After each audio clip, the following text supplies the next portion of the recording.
सास फेर्छ। अब सास फेर्यो भने त्यसमा भनेको किन हिट हुन्छ नि, हिट भएपछि त त्यो त हिट त कतैबाट बाहिर फाल्नु पर्यो, त्यो फाल्ने यहीबाट हो।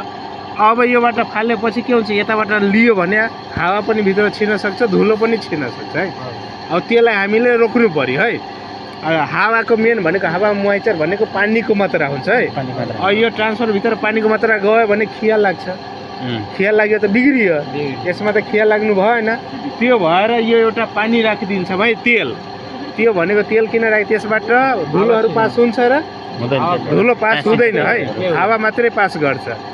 हावा पास गरे पनि कहिलेकाहीँ त्यो पानीको मात्रा जान्छ होइन, त्यो पानीको मात्रा कहिले यो सिल्का जेल हो नि, यसले के गर्छ, पानीको मात्रा हावाबाट सोच्ने हो, यो सोचेर आफ्नो कलर चेन्ज गरिदिन्छ है।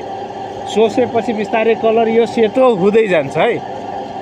पिङ्क कलर भए पनि सेतो, यो कलर भए पनि ब्लू कलर भए पनि सेतो। यो भने के, हावाबाट पानीको मात्रा सोच्दै गइरहेको, यो आफै सोच्ने तर भित्र नछिर्न दिने। अनि त्यसरी गएपछि भित्र के प्योर हावा जान्छ, प्योर हावा यसलाई चाहियो, न त भित्र खिया लाग्छ, खिया लागेपछि यो छिटो बिग्रिन्छ है।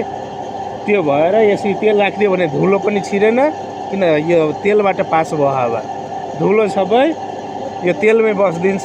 पानीको मात्रा भयो भने यो सिल्का जेलमा यिनीहरू हामी जेनरली 6 महिनामा चेन्ज गरिदिन्छ।